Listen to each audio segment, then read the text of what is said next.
Welcome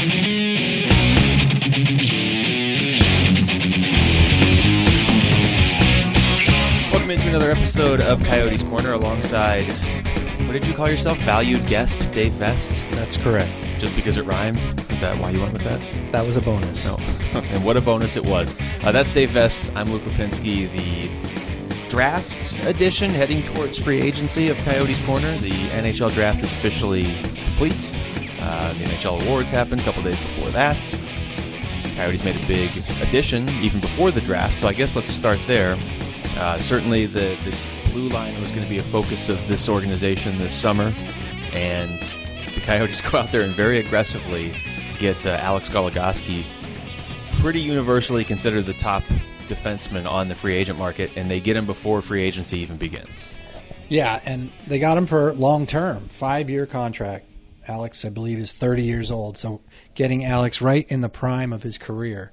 And frankly, I'm very excited about the move. I know everyone in the office is. Alex was the number one priority, according to John Chychrun, when this offseason began. And to get him signed so efficiently. Yeah, that's a great word. Thank you. No. It's just a bonus. I didn't want to give you credit. I just meant in general. It caught me off guard, frankly. Yeah, I know. You get one compliment a year, and that was it for the upcoming season, so I'm sorry. But to get this done so quickly, and, obviously now John is free to turn attention to other things, many other things, as we're hearing. But Alex Goligoski, adding him to the mix, it's just huge for the Coyotes. Had a chance to talk to Alex about it. He's very excited to come here, said it was a no-brainer. Obviously, he and his wife came for a visit during that exclusive window of negotiations that the Coyotes acquired by sending the draft pick that they did over to the Stars. And also during that extreme heat wave we were experiencing last week. But right. That didn't seem to deter him at all. No, it didn't. 120 degrees, I believe, on the day they were here. But despite that, by all accounts, it was a great meeting. Alex loved it here. His wife was excited. And just some of the quotes from Alex were great. I mean, we asked him the standard question, where do you see yourself fitting in, playing with which player? And he just went on and listed all of the players that he could play with and said, basically, anyone works for me. We'll figure it out at training camp. I thought that was great. Yeah, well, and, it's not 120 degrees here during hockey season, so it doesn't really matter. I was kind of, on the conference call, it's interesting you talk about just the quotes he had. He was very excited about this opportunity. And I think when you take a step back and, if you pull your work allegiance aside and you just look, here's the top free agent defenseman, and he's got a team trying to sign him before he even hits free agency, you look at that and you're like, that's, obviously the Coyotes felt good about it, or they wouldn't have traded the pick for the rights to do it. And we talked about that on the last podcast. But that's still an uphill battle to get a guy that could make some decent money on the open market, not even test it. And, he's still making decent money here, but to step in to be as excited as he sounded, that's great. That bodes well for the future. I think it also reflects well on just the organization in general, that a player can meet with John Chychrun and some of the other representatives from this team and instantly want to play here. One of the comments that stood out also from Alex was when he was asked about playing for Dave Tippett. And as much as the Coyotes did their due diligence before Alex came here, researching him, it sounded like he did the same for the Coyotes. Called a bunch of players that had played for Tippett, and I think his quote was, every one of them had something positive to say about playing for Dave Tippett. So I think that was a big part of Alex's decision to come here, is his his wanting to play for Dave Tippett. Another interesting thing I liked from this whole episode was John Chychrun's remarks about Alex, how he has been part of teams that are turning things around. Yeah. Started with Pittsburgh. They weren't very good when he got there. He helped them get to another level. Same thing with the Dallas Stars. And John is expecting that, and as we all are now, Alex to come in here and do the same thing for the Coyotes. Yeah, that's an interesting point, because he is somebody that has experience as a player, a completely different perspective, not a coach, not a front office guy, but as an actual player on a young Pittsburgh team coming up. I remember he came up when Chris Letang was joining that organization. Certainly Dallas is now at these heights like you were just describing. And on the conference call, he described the Coyotes as a team that he sees getting to that point. Obviously, it doesn't matter if he describes them that way. He wouldn't have signed here if he didn't believe that. So again, that just reflects well on the perception of this organization. And quite frankly, the simple fact that the Coyotes are loaded in the prospect pool. They already were before the draft. Now they're even more loaded before we get to the draft. Just real quick, too, on Dave Tippett. When you get to free agency, it's almost like recruiting. It really is. And so you have to have different selling points for your team. And I think you and I talked about this a couple weeks ago on the last episode when they had traded for the rights to Goligoski, but they hadn't signed him yet. You start to look at the great selling points for the Coyotes. Dave Tippett's right at the very top of the list, and as it turns out, it's the exact reason you just said. It's word of mouth from other players. It's not something where Dave Tippett can call and be like, I'm a great coach. Like, that doesn't work. It's genuine comments from other players who have played for Dave Tippett. It doesn't get any more real than that, and as it turns out, that was apparently a pretty big selling point for Alex Goligoski. And honestly, if I was a player, that would be one of the biggest selling points for me, too. This is the coach you're going to be playing for. He molds the rest of your career. So put your coaching hat on. All right. I know you brought all of your hats. I see them. And now I'm glad I did because I need my coaching hat. Put it on, please. Okay. And where do you envision Alex Goligoski playing on this team come October? Well, if you look at the defense, I mean, there's still guys that need to be – there's still restricted free agents that need to be signed. You hear rumors that they might still be able to get even another defenseman. If they do that, that obviously changes things. But I'll operate with the group they have right now. And I mean, if you can put him on the second pairing for defense, he can obviously play a first pairing. But you have Oliver Ekman-Larsson there on that side. If you put OEL and Murphy together, if that's what you want to do, and you can put Goligoski with any of these young players that you're bringing back, they're learning from him. I mean, he's instantly. Him and Zbigniew McCulloch are the vets of this blue line. If you want to play a first line or a first pairing defenseman on the second pairing, that's a real nice luxury to have, especially in today's NHL. Look around the free agent market as we're about to hit this on Friday and Saturday. There's no defenseman out there for teams to go out and just sign. You're going to have to trade for somebody. So it's a real nice luxury to have. Michael Stone jumps out to me. Yeah. I know Michael is injured and recovering from a very serious knee injury, but we're all assuming that he will. And he's a restricted free agent or set to become one at the end of this week. But assuming he's back, I just see that as an ideal second pairing for the Coyotes. Yeah, I would think that's how they would do it, right? They would if everything stays the way it is, it would be OEL and Murphy. We saw that a lot last year, and then we'd see Goligoski and Stone, and then some combination of Connaughton or Dahlbeck and Z back there, or Jared Tenorti. I mean, depending who they are able to bring back, some combination there. And whatever combination you get out of that group is a real nice third pairing. I mean, that's the sort of pairing that some teams have to use as a second. The biggest thing about the Goligoski signing is you add his talent, obviously, to the blue line, and it sounds like another guy with a great attitude, which you want in the locker room. But especially on defense, you put him in his spot, and it slides everybody else into spots that they should be in. It's like a pitching rotation. If you've got a number 2, you don't want him in the number 1 spot, but all of a sudden, if you have him as a 3, then you have a huge advantage. And so I think that's what the Goligoski signing does, whether they add another defenseman or not. I think they could go into the season with this group and be pretty confident with it. So the draft happens over the weekend. You were there. I was. How was it? It was a lot of fun. Okay. I like the draft. I like covering the draft. It's a lot of moving parts once it finally gets going. But, obviously the Coyotes were looking to make a splash. John Chychrun's first draft as the general manager. And I would say mission accomplished. Yeah. I mean, I don't know how easy it is for you to have this particular perspective because you're right there in the middle of it. I mean, you're there. And day 2, by the way, moves ridiculously fast. But in terms of just, I was here doing the radio broadcast from Gila River Arena during the first round of the draft, and then listening to national broadcasts on the way home and watching the national coverage on Saturday of day 2. The Coyotes absolutely made a splash, and so. Certainly, you were there, you saw the splash firsthand, but it's interesting to get the national perspective on it.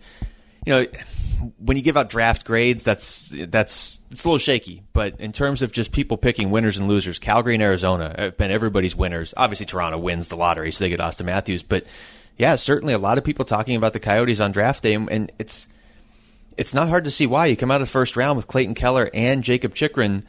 Those are 2 guys that were probably top 10 picks, and you got them both. That's not bad. Clayton Keller, of course, he went 7th overall. The Coyotes very, very excited about getting this young man. He played for the United States National Development Program, shattered records there, held by some pretty big names in Patrick Kane and Phil Kessel. Pretty good players. And then, Austin Matthews. So coming from that program, first of all, that program in the last few years has just been really cranking out some quality players. So Clayton Keller. Not the only one in the Coyotes organization from that program either, but the one they get this year. He's a center. He's 5'10", 165 pounds. So, I mean, we're thinking, I'm not going to sit here and compare him to Patrick Kane or Johnny Gaudreau. But other people are. They are. Including Patrick Kane, actually. And Clayton Keller. Yes. He models his game after Patrick Kane, and that's who he wants to be, and he certainly has shown signs of that at the level that he's played at. NHL obviously is a whole different ballgame, but Clayton Keller, certainly on paper, he has what it takes to come into this league and make some noise. He's going to go to Boston University next year. That's the plan, at least as of today. Could change. He could go junior hockey route. Yeah, he could go to the OHL, yeah. But he's headed to BU, a great school. Clayton Keller, he's from the United States, as we said. He grew up in the St. Louis area, which I think every other pick in the draft came from St. Louis. That was a theme. Every pick in that first round either came from St. Louis or had ties to Scottsdale or was Finnish. Those were basically the three avenues to get into the first round of this year's draft. And also, it helps if you were going to BU. There was about 3 or 4 guys doing that. Keller was coached in youth hockey by Keith Tkachuk, excuse me. Yeah, he coached everybody also. I think he did. This draft. So it's an exciting pick. Yeah. It's a forward, but Yes. as we learned later, it was the only forward that the Coyotes took. I like the aggressiveness. When the pick was first made, you look up and down the draft boards, and we knew that the Coyotes were very interested in Clayton Keller, and you see him anywhere from 6th to 14th on some of these boards. Coyotes were picking 14th, so you take the guy you want, and you take the guy who you deem best available. I'd even give you another comparison because everybody is throwing the Patrick Kane comparison around, but they were throwing that comparison around with Mitch Marner last year. If Clayton Keller ends up being like Mitch Marner looks like he's going to be, that's a steal at the 7th pick. It absolutely is, and we've seen the game evolve over the last couple of years where we've seen it here with the Coyotes. We saw it with the Stanley Cup champs in Pittsburgh. Every player doesn't have to be 6'5" to be successful, especially as a forward. If you have the speed and the skill, and by all accounts Clayton Keller does, that's a real good. A lot of upside there for the Coyotes at that 7th pick, and then to turn around and also get Chychrun later in the first round. That worked out very well for the Coyotes. It did. The Coyotes were supposed to draft 20th in the first round, and then exactly around pick 16, there was this big delay, and Commissioner Bettman came to the stand and announced that a trade had happened, and what had happened was the Coyotes traded with the Red Wings to move up to number 16 to take Jakob Chychrun. Yeah, and look, defense was a need. I was talking to people right after the Keller pick, and they were like, we're excited about this pick. Don't the Coyotes need defense in the system? And you're looking at that point, they still had 7 more picks in the draft. I'm like, chances are 6 of these 7, or maybe all 7, are going to be defensemen. As it turns out, the Coyotes loaded up on defense after that, which that would be my draft philosophy. Take the best available player with that first pick, especially when it's a top 10 pick, and then just load up on what you need. They did that. We talked about this during the broadcast on Arizona Sports 98.7 that night.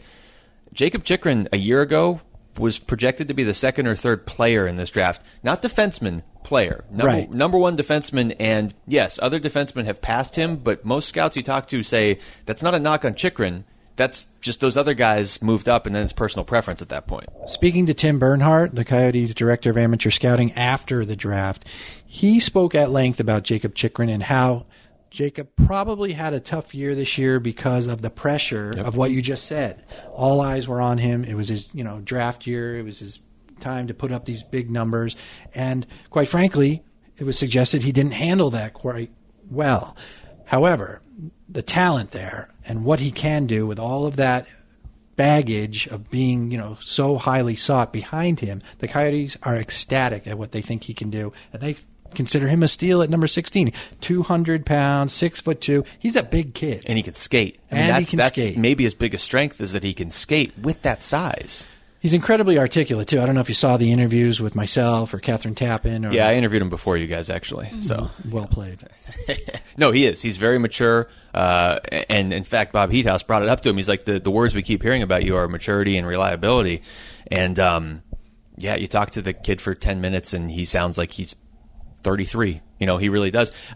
Before we keep going on with him, I kind of thought of this sort of analogy with the situation he had last year. You see this in college basketball or even college football. A guy's going to be a top 5 pick. He stays for an extra year, and he just gets so much more scrutiny because he's already at the top of the board. So taking nothing away from some of those other defensemen, but if they didn't have a good game, well, that's fine because they were projected outside the top 15 or 20. But when they had a good game, they moved up. coming into this past season, there was nowhere for Chychrun to move except down. And he really didn't move down until Friday. He slips to the Coyotes. And there's a real good chance, and a lot of people have been saying this too, that we could look at that as being a huge steal for the Coyotes. We really could. He's very well spoken, as we mentioned. I loved most of his quotes. The one that stood out to me was how he was so honored that the Coyotes traded up to get him, and that he would use that as motivation to reward the Coyotes. He really wants to play for a team that wanted him, and clearly the Coyotes wanted him. He comes from a great hockey family. His father, Jeff, was a NHL defenseman. His uncle, Luke Richardson, he played a long time in the NHL. He really appears to have the pedigree to be an NHL defenseman. I asked him when he thinks he's going to play for the Coyotes this year. Yeah. Did you catch that? Yeah. You like that attitude, right? I mean, I don't want my prospect, even if he doesn't play for another year beyond this with the Coyotes, I don't want him saying, "Oh yeah, I'll be there in a couple of years. I've got to work on this and this." I want my prospects to know what they need to work on, and that's fine. But I want the attitude that they're going to play this year. And to your point, that was something he said to us too. He wanted to go to a team that he felt like really wanted him, and in his mind, the fact that the Coyotes traded up to get him, that was enough for him. Like, he was sold, and it was, it's also cool. He comes from Florida. That was another thing he said. This is.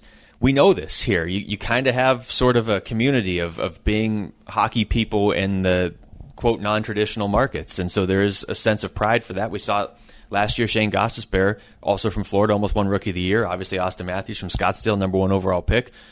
There's kind of a movement here in some of these newer markets, and we're starting to see the players, the young players, turn into actual NHL players that were born and grew up watching the Florida Panthers, the Arizona Coyotes, Tampa Bay Lightning, whoever. So it's kind of cool that he also has that background as well, and he brought that up as just sort of a thing that he's excited about. He's came away from talking to him and then also hearing other interviews how excited he is to be an Arizona Coyote. That's what you want. So that next day, Saturday, yes, Coyotes were supposed 10 seconds between picks. Yes. Saturday, just ridiculous. It is. In fact, it's very close. The entire day, Saturday, rounds 2 through 7, it took about 3.5 hours. It was very quick, yeah. And round 6 and 1, 7 were like done in 20 minutes, it felt like. Round 1 was close to the same amount of time. Yeah. I mean, I know it's a made-for-TV event, but I just find it funny that the second day is almost faster than the first day. You got to be on your toes, too. I mean, we look at this through the lens of John Chychrun's first year in his first draft as the guy, as the GM. I mean, there's certain situations here where you have 2 minutes to make a decision on a guy. Obviously, your scouts have been looking, but you don't know how the draft's going to unfold until it's your pick. The trade to move up and get Chychrun, the next 2 players taken were defensemen. If they don't trade up, they don't get him, and they might not get a top-end defenseman in that first round, and he basically has 10 minutes to decide if he's going to do that or not. So that was, I'm sure it was I don't want to say learning experience for him, but in a way it was. I mean, it's experience, and it went pretty well. Day 2, the Coyotes were supposed to have picked 37th overall, but we get there, and then another trade. So let's talk about that. Okay. Coyotes send the pick to Tampa Bay for defenseman Anthony DeAngelo, who was the 19th overall pick 2 years ago by Tampa. Yeah, it's interesting when you get a defenseman that has been in somebody's system for a year or two. Generally speaking, you draft a defenseman, he's not going to step right in. I mean, other than Aaron Ekblad, it's about the only one I can think of over the last couple of years. They take a couple of years to develop. So now, with this move, you get Anthony DeAngelo, who, in theory, is 2 years ahead of schedule now compared to somebody else you would have drafted in that spot. I just remember looking at the draft board when pick 37 rolled around, and there not being any real defenseman that you were super excited about. So for them to pull off that trade and get a guy who led the OHL in points by a defenseman 2 consecutive years, which is pretty remarkable considering the talent that comes out of that league, and who has now been in a system for 2 years, like you said, the 19th overall pick in 2014.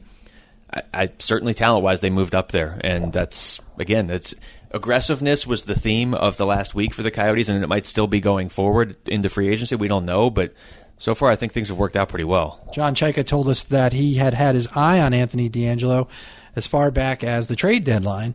Nothing came of it. So, they waited and revisited it as the draft approached. On Friday night, they were talking about making a deal, and it didn't happen, and then they revisited again Saturday morning, and a deal was made. Anthony DeAngelo played for the Syracuse Crunch last year, so he's got a full season of AHL hockey, and as we know, that's the league right beneath the NHL and a great place for players to develop. So as you mentioned, and to highlight the point, he's a little bit ahead of the curve here.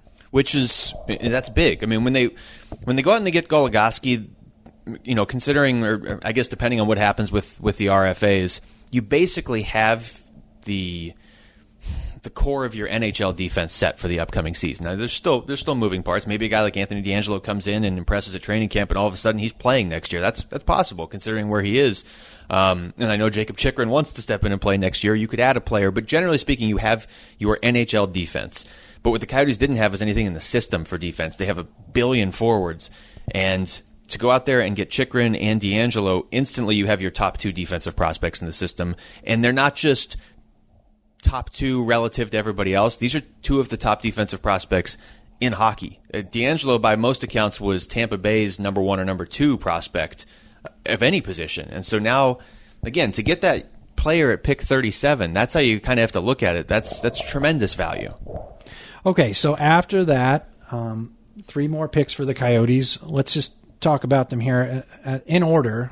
Number 68 overall came in the 3rd round. Another defenseman. All these guys are defensemen. Yeah. It was defensemen the rest of the way. And I think that had to be the plan all along, right? Take Clayton Keller, take the best player, and then just load up on defense. Cameron Dineen, he was picked 68th overall. He's a defenseman. He played for North Bay. Actually played with Kyle Wood. They were paired together. Yeah. Can't argue with that. They might be paired together here someday. Perhaps. He's from New Jersey. Actually, he's from Toms River, New Jersey, which is where my mother lives, but I'll stay away from that story. It's just an extra little bonus for myself. Plug. Isn't Anthony DeAngelo is from somewhere in the New Jersey area, too? He is from New Jersey as well. Okay. So southern New Jersey, suddenly a hotbed here for hockey. Apparently. Puck-moving defenseman, too. That's definitely the theme. Cam Dineen was described as a very subtle offensive player, which I like that term. And that I'm using Tim Bernhardt's quote. He's a great athlete. He's a very good baseball player. And I thought it was funny. I asked him, are you any relation to Kevin Dineen? Yeah, we should get this out there right now. And he said, yes, I am. His father's name is Kevin Dineen, but he's not Kevin Dineen. Kevin Dineen. So let's get that out there. If anything, that probably confuses everybody more. So Cam Dean, the pride of Toms River, New Jersey, was picked 68th overall. And then we had a big, long pause for the next pick. Came at number 158 in round number 6. Patrick Kudla, another defenseman. Yeah, and this is, that was obviously going to be the theme. I think we've seen, and we haven't seen the guys at the end of the draft that the Coyotes took yet play, obviously, very much, but you can see the scouting reports on them, and there's a very clear theme that the Coyotes want defensemen who are responsible in their own zone, but can help trigger an offense. And we're seeing the NHL go that way. You're not seeing a whole lot of just give me the 6'7" guy that can stand back there and just hit people, and that's all he can do. You have to be able to move the puck. You have to be able to skate. You have to be responsible in your own zone, and I thought it was very apparent that that's what the Coyotes were going after, even all the way back to Goligoski. I mean, that describes him as well, and so it's very clear what John Chychrun and that front office and Dave Tippett want on the blue line, both at the NHL level and in the system. I'm waiting for your shameless plug of ASU. Well, see, this was a great theme throughout the draft of, like I said, the southern cities being represented, and now to have an ASU commit drafted by the Coyotes. Yeah, it was a cool weekend. I mean, and when you factor in that Las Vegas just got a team 2 days earlier, Tucson just got an AHL team and revealed everything 4 or 5 days earlier. I brought this point up on Twitter. I mean, that's a pretty memorable week for hockey in the desert. So Patrick Kudla, I just spoke to him this morning about an hour before you arrived here. You scooped me on this one. You were late again. I was late so you could talk to Patrick. Great stories from Patrick. He wasn't even watching the draft. He had been told, don't be surprised if you are drafted. Don't be surprised if you're not. So he was outside, he told me, playing Frisbee with his friends. His mother comes racing out with the phone. On the other end is Tim Bernhardt telling him we just drafted you. So Patrick was ecstatic, he said. He said he loves Arizona. He came to ASU for his visit. He didn't want to leave. He was joking, but he said he wanted to sell his ticket and stay. So a very interesting pick. He was a forward just up until 2 years ago. So to underline what you said earlier about these puck-moving, offensive-minded defensemen. As was Chychrun. He's was another a forward. One. Not up until 2 years ago, but he started by playing forward. Right. Kudla was a forward. He was a fourth liner, he said, and the coach said one day, hey, we need a defenseman. You want to slide in there? And he did. And it worked out pretty well. Very well. And again, another, as you mentioned, he was going to ASU, so that's another another player that wants to be here. And not only are we getting more players like that, I think there's more players like that out there. Like the profile of the Coyotes seems like it has been raised so much over the last few years, but specifically in like the last 2 weeks, it really does. Even being at the NHL Awards last week, a lot of people were talking about the Coyotes. And granted, they signed Goligoski at that point, so that might be a reason, but they weren't the only team trading for players then. Last pick at the draft, 7th round, number 188, another defenseman, Dean Stewart. He plays for a team, Portage Terriers of the MJHL. Haven't had a chance to interview him yet, but I hear he's a big defenseman, very physical, and the Coyotes like him. Yeah, and he's somebody, I mean, if you have that physicality, you can pair him maybe. I'm not going to try and pair up these defensemen 4 or 5 years down the line, but if you have that sort of physicality, you can pair him with somebody else that's a little speedier, and you get that nice mix. We've seen that here in the past. So overall, hand out a grade to the Coyotes. Obviously, we're biased, but what have you seen nationally from other writers and other hockey outlets regarding the Coyotes draft? I've seen nothing but positive. That wasn't an exaggeration. Anytime I've seen a list of winners and losers, the Coyotes and Flames have without fail been on the list of winners. Now, there was some backlash that they helped Detroit out with that trade. They absolutely did. Sure. I don't care. Detroit's not in the Pacific Division. Even if you help Detroit out more, and we don't even know if that's the case, as long as you help the Coyotes out, you just made up ground on 28 other teams. That's the Coyotes' job. If you're in the East and you're upset that Detroit might be able to make a run at Steven Stamkos, that's your problem. Make a run on Steven Stamkos. But the Coyotes are not running 29 teams. They're running their team, and they clearly have gotten better a couple times in the last week and a half. We probably should have explained it a little better when we were talking about Chychrun, but with that trade with Detroit, the Coyotes are assuming Pavel Datsyuk's contract. Cap hit. Now, that's the other thing we need to clear up. They're not paying that money. They're assuming the cap hit.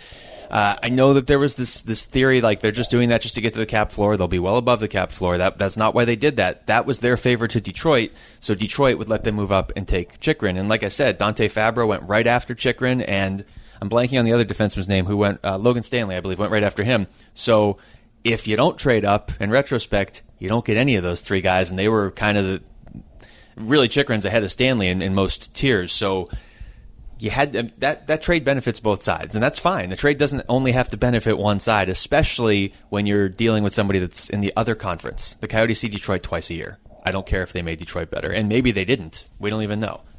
So the draft has come and gone. What's next on your sheet? Prospect camp? I don't know. I guess we got free agency too. Yeah, let's talk a little bit about that. Okay. So Friday's July 1st. Yes. And in hockey, it's like a holiday. Yeah. Basically. I like this. I told you at the start of the offseason, we could whittle down the offseason to like 8 days. It hasn't felt like the offseason yet. Free agency starts July 1st. Just based on how aggressive the Coyotes have been, I would assume they're at least going to be involved pretty aggressively in free agency, and you never know what's going to come out of that, but hearing John Chychrun talk, it doesn't sound like he's done by any means. And then, you go right into prospect camp, which we'll get to in a second. But in terms of free agency, what did you want to hit on?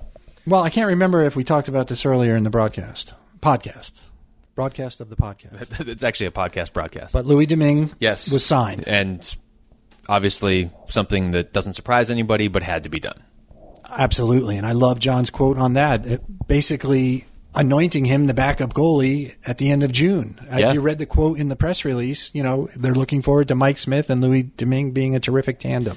We saw that tandem in the second half of last season. We saw Louis Domingue play, what was the stretch, 27 of 29 games or something in the middle of the season and play well.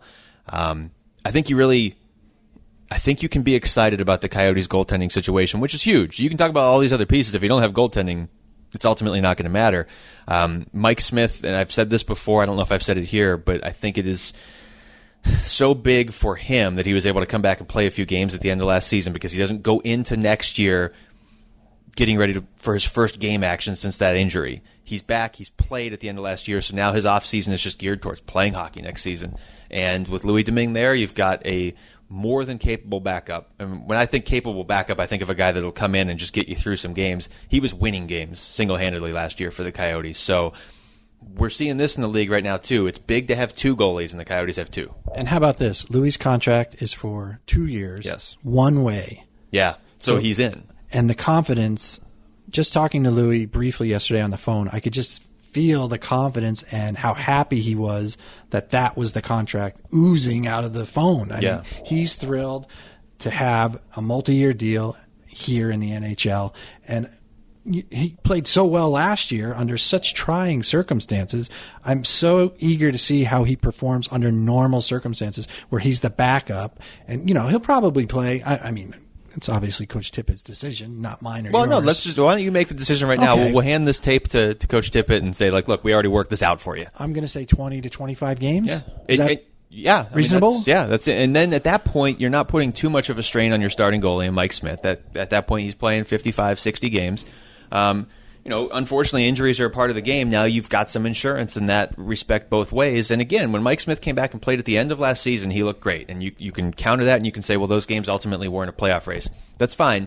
But Mike Smith didn't look hurt at that point. And when he was playing, Louis Domingue experienced what it's like to be in a backup role. Because remember, the middle of last season, he was the only goalie. And so it is a different animal when you're playing and then you're sitting for 4 games. And he played well in that scenario too. So it's really nice. We did this podcast a year ago. I can't say I honestly knew who the Coyotes goalie of the future was. They were excited about drafting Adin Hill, and they obviously still are, but that's down the line.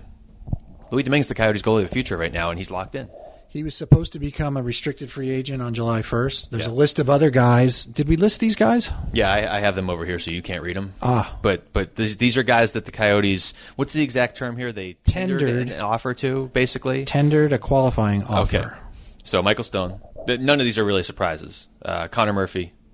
Actually, I'm looking at the wrong list. Michael Stone, Connor Murphy, Toby Reeder, Tyler Gaudette, and Stefan Fournier. Those are the 5 guys. But those aren't the only guys that they may bring back. Correct. Go ahead and read that second list. Kevin Connauton, Klaus Dahlbeck, Jared Tenorti. Those are guys that were not tendered offers, and yet the Coyotes are still looking to re-sign them, so negotiations are going on. But they were not officially tendered offers. But as you and I'm suddenly craving chicken tenders. I really could go for an offering of chicken tenders. That's a good point. As we talked about the defense earlier, you figure at least 2 of those guys are coming back, maybe all 3, because they're going to play pretty big roles. Two of the Kevin Connauton, Klaus Dahlbeck, Jared Tenorti group.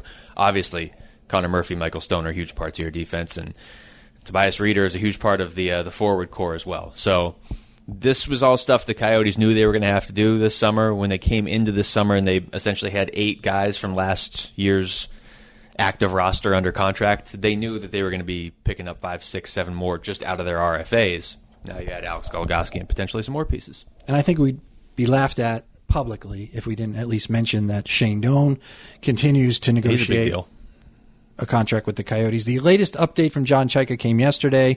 He said that the negotiations are continuing. Shane, of course, will become an unrestricted free agent if he doesn't re-sign by Friday. Yes. But John said everything is positive. Shane is being patient as they work through these other things. He said it's all good and that he expects some sort of contract to be announced sooner rather than later, was the exact quote. You have 2 pretty positive people working on the sides of that, in John Chychrun and certainly Shane Doan. And look, one of the benefits to a guy like Shane Doan, and we've listed a million of them in the past on this podcast, is the simple fact that he's been here before. He knows how this works.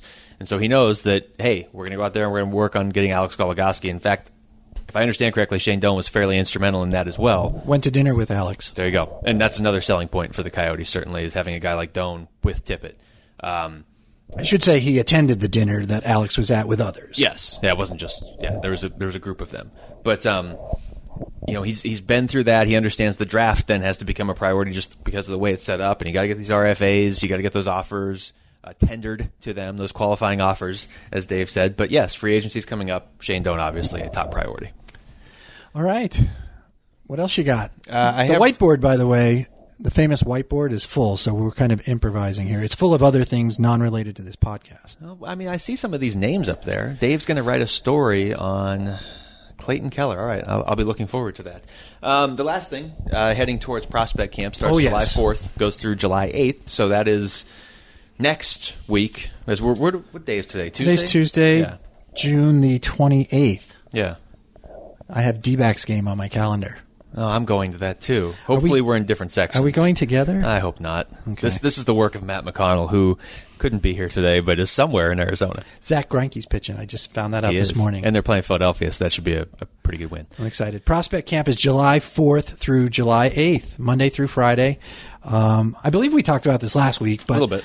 If you want all the details, go to the website. They're all there. The big thing this year, as we talked about last year, is on Friday night. The finale of the camp will be this game between, they'll divide the prospects into two teams and they'll play each other. It's going to be designed to be just like an NHL game day. Each team will have a morning skate. They'll have their nap, their meal. They'll come back for the game and play in the arena here under game conditions. It's going to be great. Yeah, in years past, there's been a great turnout for this event, even without that game. Now, obviously, that game is kind of the headliner for fans because at a certain point, if you're just a fan and you're watching, you want to see these guys that you're hearing so much about. And I would assume guys like Chychrun and Keller will be there on top of Doan and other players that we've been talking about for a year now. Christian Fischer's a guy I'm very interested to see. You'll get to see all them go out there and run their drills and get work with sort of in an NHL environment. But then you also get to see that game on Friday, which I think is a really cool twist for the fans. But also, I mean, that's good for the players. It's free too, the game. It's a pretty good price too. It is. Free hockey, free high quality hockey. I mean, again, I'll just keep hammering this point home. This is the top one or two prospect groups in the NHL. So you're not just seeing a bunch of guys play hockey. You're seeing some of the best prospects in the NHL play hockey for free. And oh, by the way, it's 120 degrees outside, so why wouldn't you go into an ice rink? Cool. I'm looking forward to the camp. I know you are, Luke. And, it starts on the 4th of July, but it's in the morning. So come out early on that 4th of July. All week is open to the fans here at Gila River Arena. They're going to be on the ice. Actually, they're going to start on the ice around 2 o'clock. 2 o'clock on the 4th. It's not that early, but it's not fireworks time. So come on out and start the holiday here. You could barbecue early, go watch hockey, fireworks after. The last thing I have on this list is Dave is going to sing us out of the show. So do you have what song did you pick for us today, Dave? You know what? We're going to go ahead and postpone that. Oh, okay. I have a little bit of a cold, as you can tell. No, I could definitely tell. So that's something to look forward to next time. Oh, okay. So karaoke by Dave will close out the next podcast. All right. For Dave Vest, I'm Luke Lapinski. For executive producer Doug Cannon, thanks for listening to Coyotes Corner.